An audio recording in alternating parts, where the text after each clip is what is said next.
Hey again. All right, we are getting ready for reading. So take out on the bright side page 87. Page 87. And I'm excited about this story. Like I said, this is newer for me. These are newer for me still. So I've just been kind of looking through this lesson, this story for today, and I think it's going to be just right for what we are dealing with right now. Let's look at our dig deeper, and then I'll introduce the story to you and you'll see what I'm talking about. Look at dig deeper. This story teaches a valuable lesson. To find the main idea, ask yourself why the author wrote the story. Why did the author decide to write the story? What's the main purpose? Be ready to put the main idea into your own words to write a summarizing sentence. You know how to summarize. We take all of that and make a summary of it. The author uses a simile. Remember similes? Yeah, I know you do. Use the simile to describe fireflies. So let's see if we can find that as well, okay? Our words to watch, the first one, Kayyaking. What? This Monroe. Kayaking, it's kayaking, okay? That word is kayaking. Kayyak, kayak. Okay, that's that kind of boat like a canoe, but it's a little bit thinner and smaller because it's more for one person. So it's a fun thing if you've never done it before. It's something that you might want to look into. It can be a lot of fun, but that's kayaking, okay? And then the next word we know, macaroni, right? All right, so listen to this introduction because this is why I think this is going to be a great story for where we are right now with everything going on. Sometimes, listen, life does not go the way you had planned. Yeah, this is not what I had planned.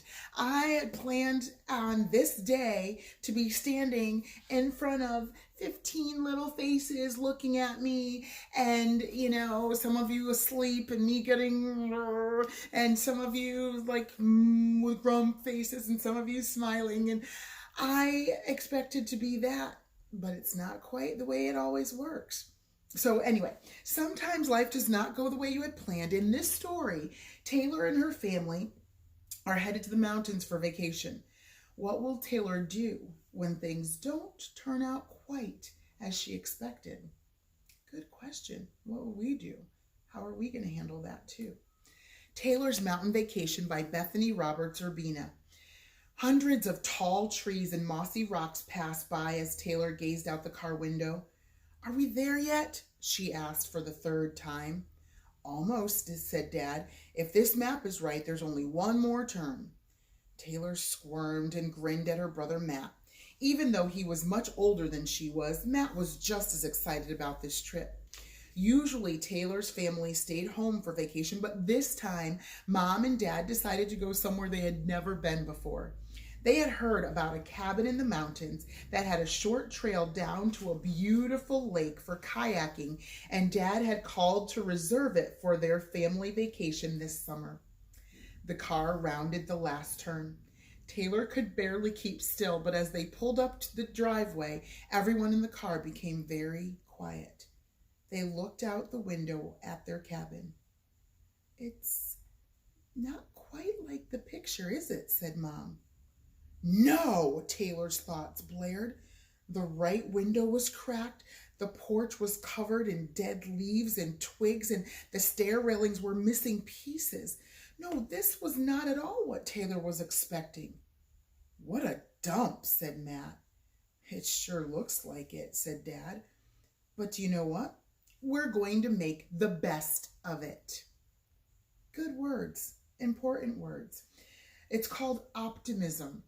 Taylor's dad said even though the cabin was not what they were expecting, they would still make the best of it. Having an optimistic attitude can change things so well for you, so quickly for your mindset. And that's an important thing to have. When they first drove up, what were some of the things that they saw? Yeah, it was cracked windows, porch, railings missing and dead leaves everywhere. It was not what they would expect. But Dad says we're going to make the best of it. Um, Dad, Mom gave Dad a small smile. Then she put one arm around Taylor and the other around Matt. Dad is right, she said. There's no reason we can't still have a fun vacation. Let's be thankful for this time we have together as a family. Perfect, right? Taylor did not want to feel thankful. She wanted to pout or cry. She had been looking forward to this vacation all spring. She watched as Matt grinned at Mom and began to help Dad unpack the car. Then her grumpiness melted away. I won't pout, she thought to herself. I'm sure we can have fun even in this old cabin. When the last of their bags were out of the car, Taylor followed her family into the old cabin. On the inside, it didn't seem so bad. It was still old, but it seemed clean. There was a large fireplace on one end of the biggest room and a tiny kitchen on the other end. Down the hall, there were 3 small bedrooms and a bathroom, all decorated with antlers and pictures of moose and bears. All right, so really quickly, which sentences prove that Taylor decided to be optimistic? Right when she said, I won't pout, I'm sure we can have fun. That was her optimism for that. Uh-oh, Dad called from the hallway. It looks like the air conditioning is broken. Taylor's grumpiness came back. She did not want to feel hot and sweaty the whole trip. Mom scratched her head and thought fast. Well, since we are in the mountains, the temperature will be nice during most of the day, she said. And if it gets too cold at night, we'll all bundle up and sleep near the fireplace. Yeah, said Matt. And if it gets too hot during the day, we'll just go jump in the lake. Everyone laughed, even Taylor. That's a good idea, said Dad. Why don't we go swimming right now? They hadn't come prepared to swim, but Mom suggested that they just wear the clothes that they had and then hang them out to dry later. Dad grabbed some towels and the whole family headed down the rocky path to the lake. The water was so clear that Taylor could see a few fish swimming at the bottom. They took turns jumping off the dock and seeing who could make the biggest splash, but Dad won without a question. They splashed and swam until the temperature started to drop. Then they all dried off and ran back to the house to get warm. On the way back, as it was growing dark, Taylor thought she saw something blinking. Look, Matt, she called and pointed to the spot where she saw the blinking light. It's a firefly, said Matt. There it goes. Then they saw another and another until the whole forest seemed to be filled with them, twinkling like Christmas lights. Amazing, said Mom. We'd never see this back at home. What were those flashing lights that Taylor saw? They were fireflies. When they reached the cabin door, they wanted to stay on the porch and watch, but Mom insisted they go inside to get warm. Later that night, all dry in her warmest pajamas, Taylor watched Mom as she cooked dinner. Since the oven wouldn't turn on, Mom decided to make a delicious pot of macaroni and cheese on the stovetop. Taylor would never complain about that. Macaroni and cheese was her favorite. Mom turned to look at her. This wasn't the vacation you were expecting, was it? She asked Taylor. Not exactly, said Taylor, but I don't think I'll ever forget it. Mom laughed and dished out the cheesy macaroni. Everyone ate as if they had been starving. Then they pulled warm sleeping bags, thick blankets, and fluffy pillows out into the living room. Dad stoked the fire in the fireplace and asked each person to say something that they were thankful for before they went to bed. As she watched the flickering flame, Taylor thought about everything that had happened that day. I'm thankful for my children, said Mom, and the good attitudes they've had on this trip. I'm thankful for this fire, said Matt. I'd be freezing without it. And what are you thankful for, Taylor? Dad asked. But there was no answer. Up on the couch, surrounded in quilts and pillows, was Taylor, fast asleep with a hint of a smile on her rosy face. So that is such a neat story to be able to read during this time where things are not quite what we expected, but we can make the best of them. And just reading some of those things, I think I'm going to take this on, and I want you to challenge yourself to take this on. Every day, I want you to think of one thing that you can be thankful for. What's something that you can be like, you know what? I'm thankful that I get to be home with my family today. I'm thankful that the sun is shining. I'm thankful that I'm not going to say too many because then I'm going to give maybe for not be able to have some later on.